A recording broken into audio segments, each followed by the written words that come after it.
Olá pessoal, tudo bem com vocês? Aqui é o professor Lisandro do canal Biociências e a nossa aula de hoje será sobre as propriedades dos estados físicos da matéria. A matéria ela se apresenta principalmente em três estados físicos, que é o sólido, o líquido e o gasoso. O sólido ele apresenta forma e volume definidos, que nem no caso dessa caneta, tá vendo? Ela tem uma forma e um volume definido. Já o líquido, ele apresenta volume definido, mas não a forma. Por exemplo, a água que está nesse copo, ela acompanha o recipiente, ou seja, a forma dela é de acordo com o recipiente que a contém. O volume já está definido aqui. Enquanto que o gasoso, ele não apresenta nem forma e nem volume definido, certo? Cada um desses estados físicos da matéria apresentam propriedades específicas. Por exemplo, o sólido ele apresenta propriedades específicas como dureza, maleabilidade, ductibilidade, elasticidade e tenacidade ou resistência, certo? Então, o que seria a dureza? É a capacidade que um sólido tem de riscar ou de ser riscado, certo? Então, quanto maior a dureza que ele apresenta, mais capacidade ele tem de riscar outro material sólido e não ser riscado. Quanto menor a dureza, mais ele é riscado, ok? Então, o diamante, por exemplo, é um sólido que tem uma capacidade de dureza, considerada, inclusive, até hoje a maior. Por quê? Porque o diamante ele consegue riscar qualquer material, até o aço, vidro, entre outros. Porém, nenhum desses materiais conseguem riscar o diamante, certo? Então, ele é um material, até hoje, descoberto na natureza, que apresenta maior dureza. Já o giz de lousa, carbonato de cálcio, é um dos materiais que apresentam menor dureza. Por quê? Porque todos os outros riscam giz. Ok? Por exemplo, quando nós escrevemos na lousa, nós temos aquela falsa sensação de que estamos riscando a lousa. Não. A lousa é que está riscando giz. E por que eu sei disso? Porque quem está sendo gasto é o giz. Então, o material mais duro, ele não é gasto, ou seja, a lousa continua intacta. Porém, o giz, ele está acabando, ele está sendo gasto pela ação de escrever sobre a lousa, ok? Outra propriedade física é a maleabilidade, que é a capacidade que um sólido tem de se deformar com a aplicação de uma força sobre ele. Então, um dos materiais sólidos mais maleáveis que temos é o cobre, Por quê? Porque ele se deforma quando uma força é aplicada sobre ele, um martelo, quando é aplicado sobre ele, ou mesmo na mão, a gente consegue deformar o fio de cobre, Assim como outros, como alumínio, estanho, Porém, tem materiais que têm muita pouca maleabilidade, como o caso do ferro, certo? Quando esse material sólido é deformado, ele não volta à sua posição original. Ou seja, uma vez que você deformou, entortou um prego, por exemplo, ele mantém depois entortado, Por quê? Porque ele não volta a ser retilíneo como era antes de você aplicar força sobre ele, ok? Uma outra propriedade específica é a ductibilidade, que é a capacidade que um sólido tem de formar fios, Quanto mais finos são esses fios, mais dúctil é o material. Então, novamente, o material mais dúctil que temos até hoje é o cobre. Por quê? Porque ele consegue formar fios ultra finos, da espessura de um fio de cabelo, sem se quebrar. É o que não ocorre com outros materiais. Por exemplo, se fizermos um fio ultra fino com ferro, com alumínio, ele acaba se quebrando, ok? Então, o material mais dúctil é o cobre, ok?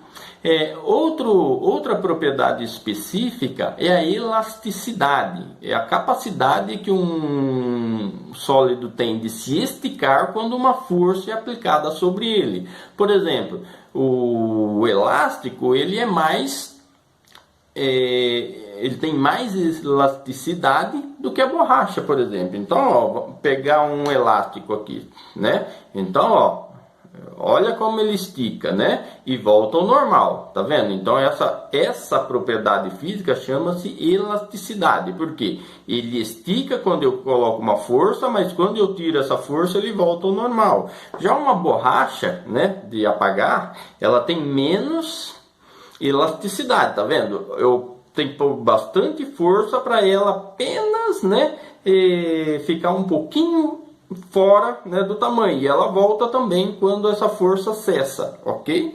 E a última propriedade específica do sólido é a tenacidade, ou seja, a resistência, que é a capacidade que um sólido tem de suportar uma pressão sobre ele sem se deformar. Então, por exemplo, o aço é um dos materiais que tem maior tenacidade. Por quê? É muito difícil você conseguir deformar ou quebrar um aço, né? Você tem que aplicar muita força e mesmo assim ele continua intacto. Já o cobre, ele se deforma facilmente, então ele apresenta menos resistência, menos tenacidade.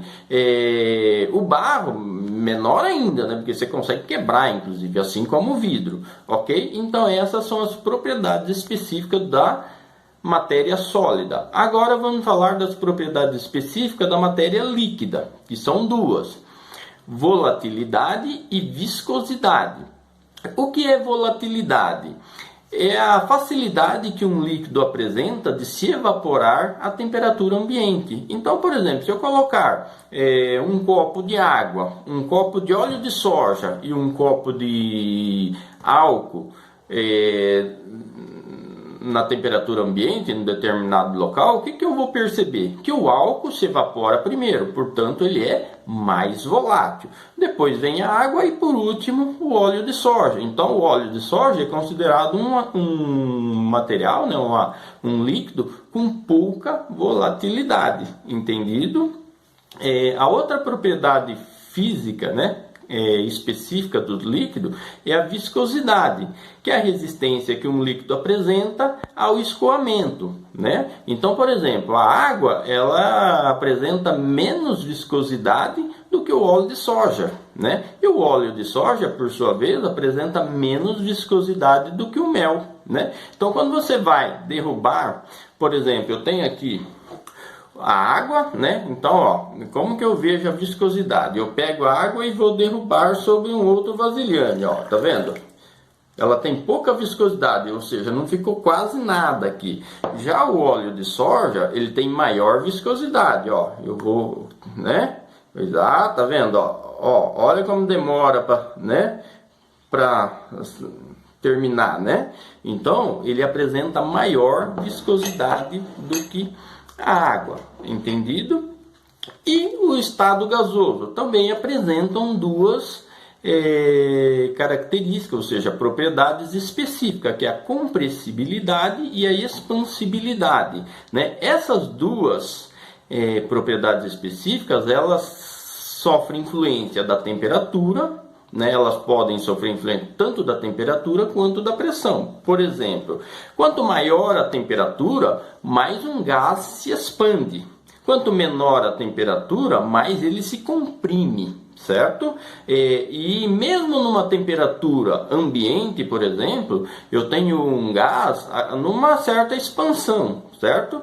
Porém, se eu aplicar uma pressão sobre ele, eu posso conseguir, né, comprimir, né? Ou seja, juntar as suas moléculas. É o caso do botijão de gás, certo? Então, o botijão de gás, embora ele esteja numa temperatura ambiente, né, o gás metano esteja numa temperatura ambiente, ele está bem comprimido. Por quê? Porque foi exercida uma pressão sobre ele, para ele entrar naquele orifício, ou seja, naquele espaço, certo? Então, quando eu tiro, por exemplo, eu libero a saída de gás de um botijão de gás, vai sair muito gás, né? A gente tem que pensar que ali tem 13 kg de gás. Então imagina o quanto ele está comprimido ali dentro, né? Então isso ele está porque ele exerceu foi exercida sobre ele uma pressão muito grande. Mas, se a gente pensar naturalmente, já é o contrário, né? É quanto maior a temperatura, mais o gás se expande. É o caso do balão, certo?